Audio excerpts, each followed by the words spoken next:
नमस्कार, स्वागत है आपका चमत्कारी टोटके चैनल पर। दोस्तों, कई बार जीवन में ऐसी परिस्थितियां आती हैं जब लगता है कि सब कुछ खत्म हो गया है, जब चारों ओर अंधकार ही अंधकार होता है, जब अपना भी पराया बन जाए। तब अक्सर लोग ये सवाल करते हैं कि क्या भगवान हमें देख रहे हैं, क्या वो हमारी परिस्थितियां सुन रहे हैं, और अगर सुन रहे हैं तो हमें इतने दुख क्यों मिल रहे हैं। आज हम इस गूढ़ प्रश्न का उत्तर जानेंगे। भगवान अपने भक्तों की परीक्षा क्यों लेते हैं और किस तरह लेते हैं। क्या सच में ये सब सिर्फ एक परीक्षा है या फिर इसके पीछे कोई और रहस्य छुपा है। इसके लिए वीडियो को अंत तक देखें और चैनल को सब्सक्राइब करना ना भूलें। जीवन में जब भी कोई भक्त सच्चे हृदय से भगवान का नाम लेता है तब वो ईश्वर के करीब होता चला जाता है। लेकिन ईश्वर चाहते हैं कि उसका भक्त केवल सुख के समय ही नहीं बल्कि दुख के समय भी उन पर विश्वास रखे। भगवान की परीक्षा का उपदेश भक्त को गिराना नहीं होता बल्कि उसे निखारना होता है। जैसे सोना अग्नि में तपकर और शुद्ध हो जाता है, वैसे ही सच्चा भक्त भी कठिनाइयों में तपकर और अधिक दिव्य बनता है। पौराणिक कथाओं में ऐसे अनेकों उदाहरण मिलते हैं जहाँ भगवान ने अपने परम भक्त की कठिन परीक्षा ली, लेकिन अंत में उन्हें इतना कुछ दिया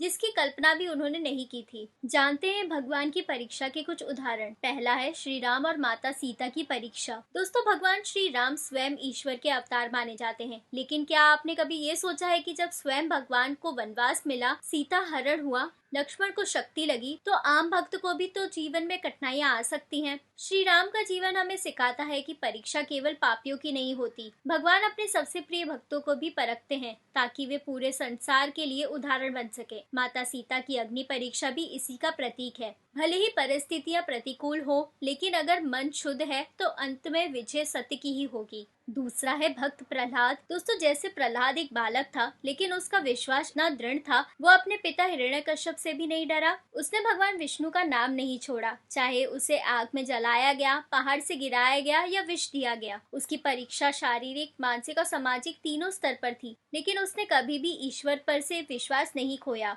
भगवान स्वयं नरसिंह रूप में प्रकट हुए और अपने भक्त को बचाया। यहाँ भगवान ने दिखा दिया कि जब भक्त सच्चे दिल से भक्ति करता है तो भगवान भी अपने नियमों को तोड़कर उसकी रक्षा करने आते हैं। तीसरा है द्रौपदी की पुकार। महाभारत में द्रौपदी जब चीरहरण के समय एकदम अकेली पड़ गई तो उन्होंने किसी को नहीं पुकारा, सिर्फ भगवान श्री कृष्ण को याद किया, और जैसे ही उन्होंने हे कृष्ण कहा, भगवान ने स्वयं उनकी लाज बचाई। एक स्त्री की मर्यादा, आस्था और आत्मसम्मान दांव पर था। संसार के समक्ष वो असहाय थी, लेकिन एक पुकार ने सब बदल दिया। भगवान की परीक्षा कभी कभी हमारे धैर्य की होती है। वो देखते हैं कि हम अंतिम समय तक उन पर भरोसा रखते हैं या नहीं। चौथा है संत एकनाथ। संत एकनाथ को बार बार समाज ने तिरस्कृत किया। एक बार एक व्यक्ति ने उनके ऊपर गंदा पानी फेंका, लेकिन उन्होंने बदले में गुस्सा नहीं किया बल्कि उस व्यक्ति से प्रेम से बात की। क्या एक भक्त अपने अहंकार पर काबू रख सकता है? क्या वो अपमान झेलकर भी विनम्र रह सकता है? एकनाथ जी की सहनशीलता ने उस व्यक्ति का हृदय परिवर्तित कर दिया, और ये दर्शाता है कि भगवान अपने भक्त को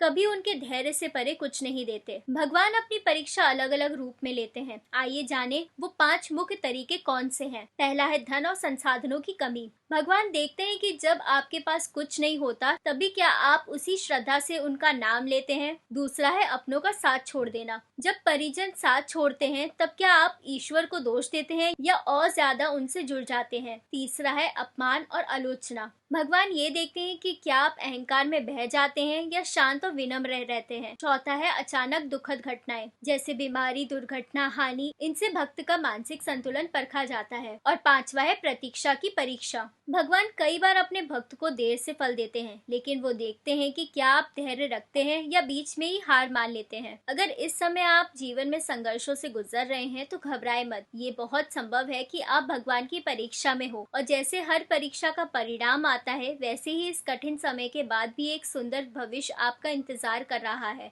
बस आप इन बातों का ध्यान रखें कि भगवान अपने भक्त को कभी नहीं भूलते। जितनी बड़ी परीक्षा होती है उतना ही बड़ा फल देते हैं। परीक्षा का समय आपके आत्मबल और श्रद्धा को मजबूत करता है। भगवान देर कर सकते हैं लेकिन अंधेर नहीं। जब आपको लगे कि भगवान परीक्षा ले रहे हैं तब आप इन बातों का जरूर ध्यान दें। हर नकारात्मक सोच को ईश्वर पर विश्वास से बदलें। जप, ध्यान, पाठ, किसी भी रूप में ईश्वर से जुड़ाव बनाए रखें। संतों की वाणी सुने, धार्मिक ग्रंथों का अध्ययन करें। दूसरों की मदद करने से आपका दुख भी कम होता है। भगवान ये दो तभी मैं मानूंगा ऐसी शर्तों से नहीं बल्कि समर्पण भाव से प्रार्थना करें। जब भक्त परीक्षा पास कर लेता है तो भगवान उसे सिर्फ सांसारिक सुख नहीं देते बल्कि वो आध्यात्मिक उन्नति भी प्रदान करते हैं, जैसे मन की शांति, आत्मबल, स्थिरता, दिव्यता और सबसे बड़ी चीज भगवान का सानिध्य। भक्तों, याद रखिए कि भगवान की परीक्षा कोई सजा नहीं है, वो एक वरदान होती है। अगर आप इस समय परेशान हैं, रो रहे हैं, टूट चुके हैं, तो जान लीजिए आप ईश्वर से बहुत ही करीब हैं। क्योंकि जब माँ अपने बच्चे को चलना सिखाती है तो उससे थोड़ा दूर हट जाती है, लेकिन उसकी नजर हमेशा उस पर रहती है। ठीक वैसे ही भगवान भी अपनी परीक्षा के समय थोड़े दूर लगते हैं, लेकिन वो हमेशा आपके पास होते हैं और जब समय आता है तो वो अपने भक्त को गले लगा लेते हैं। अगर आपको ये वीडियो प्रेरणादायक लगी हो तो इसे लाइक करें, शेयर करें और हमारे चैनल चमत्कारी टोटके को सब्सक्राइब करना ना भूलें।